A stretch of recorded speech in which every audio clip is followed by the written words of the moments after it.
My name is Shayla, and I have been coming to the Recovery Church for about 2 years, 2.5 years, and I'm currently living in the recovery home where I've gotten established and where my life has just blossomed.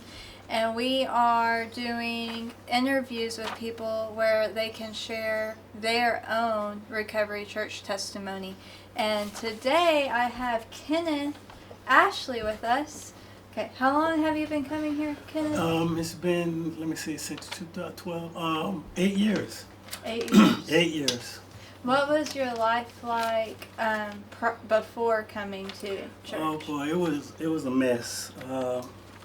I was a downright alcoholic, and well, and I was going through a program. I had a accident while I was driving drunk and almost killed a woman and her baby. She was pregnant at the time. And that was the day that God spoke to me. And I just gave it all up that day. I did everything that the court told me to do. And I went through the program, the alcoholics program. I went to we had to blow into the tube to get your car started and everything. And I just followed what God told me to do. And when I completed the program, well, what happened was I was going to AA meetings, and it just didn't seem to suit me. I wasn't getting anything out of it. They were just talking and talking, and I wasn't getting anything. So a friend of mine, my next door neighbor, she had started coming to the recovery church, and she invited me to the recovery church. Well, just so happened that she was a drug addict, and so God spoke to her, and she started me coming to the church. And when I started coming to this church, it was just like a whole new world for me. I mean, it's just like a veil had been removed from my eyes. My whole life changed, and it was just it was wonderful. When I met Dennis and Debbie, when I first came into the church, I felt like I just received a new family. That's how they treated me. You know, they made me feel like I was family. And from that point on, I went through the program, and when I finished the program and had my paperwork signed off, I talked to myself, and then I asked God, what should I do? And he said, you better stay where you're at. Yeah, stay where And so you're I at. came back and I told Dennis, I said, listen, I finished my program. I said, but I'm staying here with this church. And that was about 8 years ago? 8 years ago, yes. How is your life now? Oh God, my life is wonderful compared to what I was going through before. Since I came to the church, I know one thing that I did learn. The first thing I did learn was that Jesus loved me, God loved me, and that's what they was teaching at this church, that God loves me. Because I had really forgot about God loving me. I know that when I was in Vietnam, and I knew about God, but every time I was in trouble, was getting shot at and everything, and I'd ask God to save me. He was always there, but I'd blow it off when I got out of that situation and go on about doing what things I was doing. Well, when I came to the church and found the love and everything here at this church, and I found out that I had a purpose. And when I found out I had a purpose, I realized why God was always there with me, and He kept a hedge of protection over me, even though when I asked Him to watch over me and keep me safe, He did. And I went the way I wanted to go. God was still always there with me. Yeah. And He never let me down. And He already knew that you were going to go your own way. God knew. Intervened. God knows it all. And so I went through that process, and when I came here, Dennis and Debbie showed me that I had a purpose. And for a long time, I was talking to Dennis, and I just couldn't find my purpose. And Dennis came up and told me, said, Kenneth, said, you know, God has a purpose for you. And said, I've been watching you and watching you and watching you. And said, you're a very kind and giving person. He said, well, you know, right now, whether you know it or not, you have a purpose. Just be who you are. Yeah. You know? Just be you. Just be me. And so that's that when I learned that, and I decided that, well, I'm gonna be who God made me to be. And so my life has just been going great, you know. I mean, when I came to that realization, because before I was going out spending money and just having a good time partying and everything. And when I stopped all that, I was able to give more. And by me giving more, for some reason, God gave me more so I could give more. You know, one of the things that we've been taught here and that we hear a lot is that God changes us by changing our heart. Yes. And you just hit on that a little bit about He changed you in your heart and you started giving more. So what are some other ways that He has changed your heart and you have changed as a person? Well, for a long time, you know, well, I have been, when I got out of service, and I had problems with losing friends over there, so I became an introvert. Even and during the times that I was drinking, I was able to deal with people. And when I stopped drinking, it was hard for me to associate with people. And when I came to the church, and by receiving all the love that I received, I came into a family, so I was able to be with the family that I needed, which was right here. This is my spiritual family, and I'll call you my natural family also, because I haven't had much dealings with my own family. So we adopted each other here at the Recovery Church. Yeah, we did. and Dennis is like a father to me. Debbie's like a mother to me, and I have brothers and sisters, uncles and aunts, and I've got a whole bunch of baby sisters and brothers, the little children in the church. And so I do have a home, and I'm comfortable around my family here in the church, even though I may not be out here comfortable with the outside world, the people in the outside world, but I'm comfortable. And I feel uplifted because I feel a weight has been lifted off me by having this family, and I know that they're always there for me. No, I mean, no matter what. I see it when I first got here, and I've seen people that have come to the church and have got off their out of drug court and everything, and I've seen Debbie and Dennis feed them with the word, and they go out and say, I'm good, I'm good, I'm good. And they turn right around and go back and hang out with the same people they were hanging out with, and it hurt my heart to see them go back into the same situation and go right back into where they were, and they get the consequences is worse than what they had before. So I'm just blessed that I'm here. You know, it's a total blessing. Yeah. And the blessing that God has given me, I want to share that.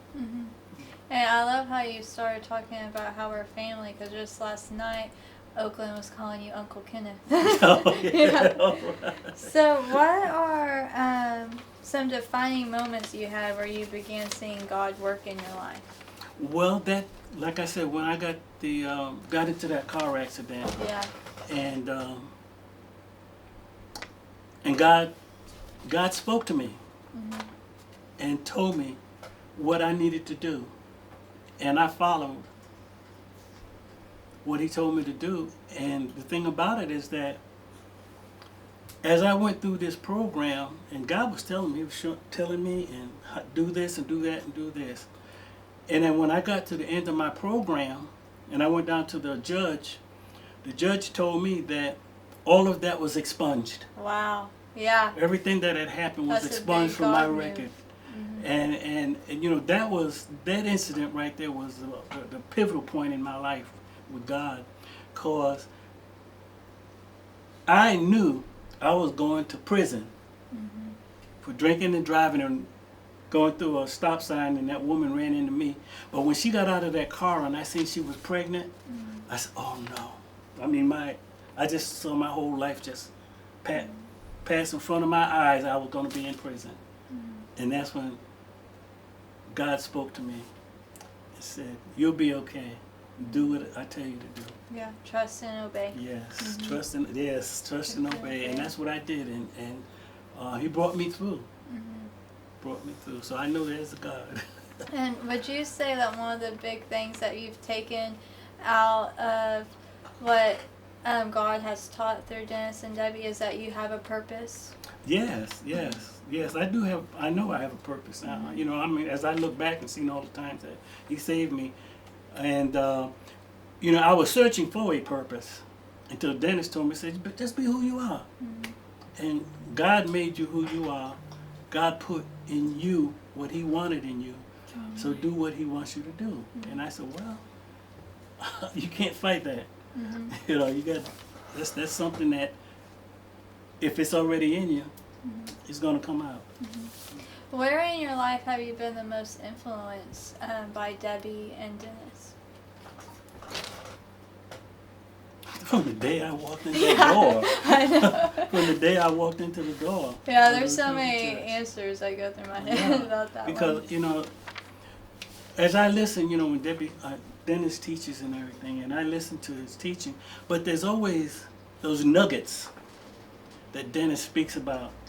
And the nuggets are the nuggets that I need, because I come in and I tell Dennis that you're teaching, and I was getting ready to ask you about that same situation. And I walked in here, and how did you know? He said, that wasn't me. He said, that was God. And I said, wow, you know. So there's nugget. Every time I come here and hear Dennis speak or Debbie speak, there's a nugget in there that I know it's just for me. You know, Just and for everybody you. gets their own nugget from when they listen, and they grab that one little piece that belongs to them. And that's God speaking to us when we reach out and grab that nugget and put it in our hearts. That's what God wants us to do. That's how He's feeding us. With those little, you can listen to the sermon, you can listen to the teachings, but there's one thing in there that's in your heart that you want to know about, or in your mind, and that nugget comes out, and you say, wow. That's one of the wow moments. Yeah. You know, it's like, wow, you know. Yeah, God is real. Yeah. Yeah. And so I said, you know, that's for me. Yes. And so I'm not thinking about, you know, the other members of the church or the people in the church. I know that's for me. And it's really comforting to know also that they get those nuggets because they've gone through it themselves. Because there's been numerous times that I've come and I'm really going through something, and it just so happens that Dennis or Debbie has just been going through it too, and then they get to pass on to me and all of us what they learned through it. Yeah, and it helps me through that time of my life to take those nuggets. Yeah, 'cause, I mean, that's in my spiritual library, because I go back to that, and you know, when we're talking and stuff, I said, you know what, when we're talking, I said, you know, that reminds me of when you said such and such and such and such, and it brought that right back out. Now I understand what somebody was talking about. Or, Yeah. you know? And so I'm able to understand through the wisdom that God has given me and them little nuggets. You know? So I'm retaining those little nuggets, and I'm able to understand when I'm speaking to somebody's speaking to me, what's going on. It's been really good hearing your story and nice having you here.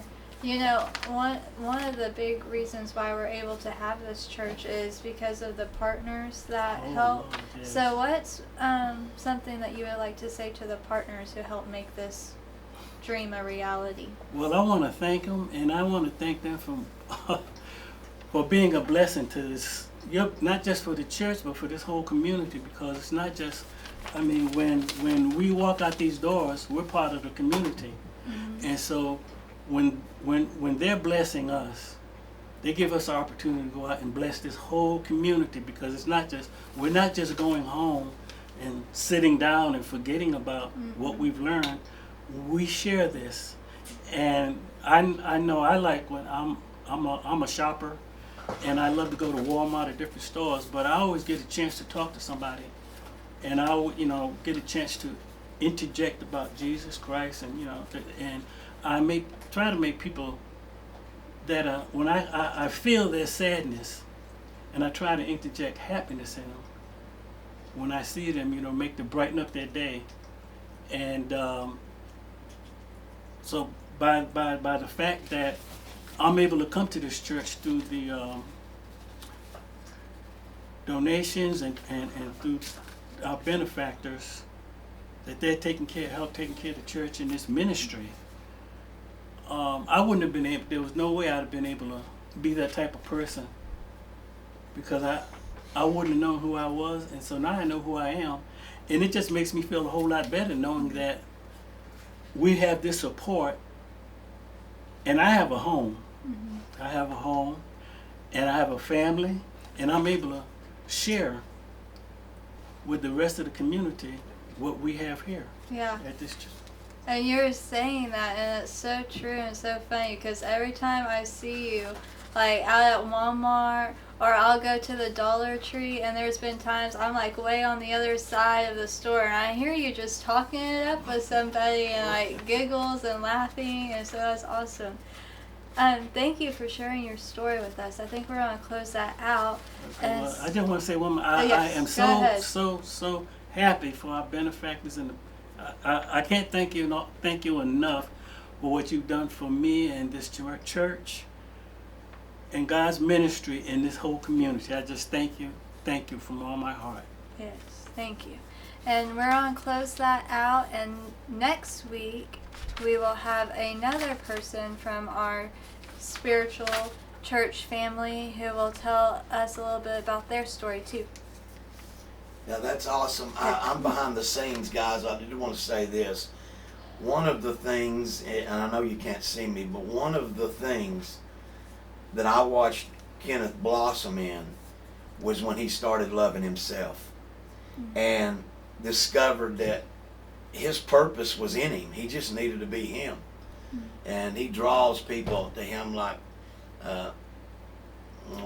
flies are drawn to something else, but like bees to honey. Yeah, bees to honey. So he's great. Thank you, Shayla. That was great.